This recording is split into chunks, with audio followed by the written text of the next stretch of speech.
নির্বাচনের প্রচারের শেষ দিনে কোচবিহার জেলা দিনহাটা বিধানসভার বিজেপি প্রার্থী দিনহাটা শহরে রোড শো করলেন। নির্বাচন কমিশনের নির্দেশিকা অনুযায়ী বাইক র্যালির বদলে পায়ে হেঁটে শেষ দিনের প্রচার করলেন বিজেপি প্রার্থী অজয় রায়। প্রচুর কর্মী সমর্থকদের নিয়ে এই মিছিল দিনহাটা শহরের মূল কেন্দ্রীয় রাস্তা পরিদর্শন করে। অজয় রায় বলেন, মানুষ এবার সন্ত্রাসের বিরুদ্ধে ভোট দেবে। প্রচুর কেন্দ্রীয় বাহিনী মোতায়েন রয়েছে। নির্বাচন কমিশনের ভূমিকাও অত্যন্ত গুরুত্বপূর্ণ বলে মনে করছেন তিনি। নিজের ভোট যদি দিতে পারেন তাহলে শুধু জয় সময়ের অপেক্ষা। গতকাল তৃণমূল প্রার্থী উদয়ন গুহ বলেছিলেন তিনি গ্রেপ্তার হতে পারেন বলে আশঙ্কা। সেই প্রসঙ্গে অজয় রায় বলেন, তার বিরুদ্ধে প্রচুর মামলা রয়েছে, কেন এতদিন গ্রেপ্তার করা হয়নি সেটাই প্রশ্ন।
দাদা, এই ব্যাপারে উদয়ন গুহ বলেছিলেন যে বিজেপি পিছনের দরজা দিয়ে ক্ষমতায় আসার চেষ্টা করছে, মানে গ্রেপ্তারির ব্যাপারে উনি বলেছেন।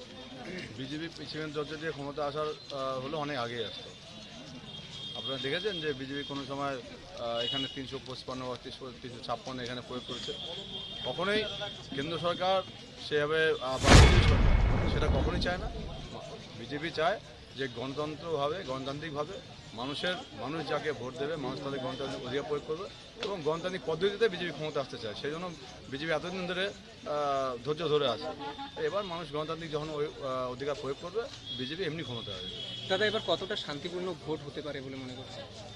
দেখুন, এখনও চমকি চলছে। কালও আমি বলে দিয়ে আসছি, নির্বাচন কমিশন কালকে এসেছিল কোচবিহারে, পরিষ্কারভাবে বলে দিয়ে আসছি যে 3টা অঞ্চল বিশেষ করে গোটা দিনহাটাতেই চলছে, মানে হুমকি চলছে সাধারণ মানুষের উপর। তেমনি সুকারকুটি এবং নয়াহাট গোবরাছড়া আর হলো চৌধুরীহাট, দীর্ঘদিনের হিন্দু মানুষদের ওখানে, হিন্দু যারা কমিউনিটির মানুষ আছে তাদেরকে ভোট দিতে দেওয়া হয়, সেই কথা বলে আসছি। নির্বাচন কমিশন বলেছে সেটা বিষয়টা দেখে নেবে। তো কিন্তু এবার মানুষের সংঘবদ্ধ হচ্ছে, ঐক্যবদ্ধ হচ্ছে, মানুষ কিন্তু এবার ভোট দেবে, এবার উঠতে পারবে না তৃণমূল হামলা।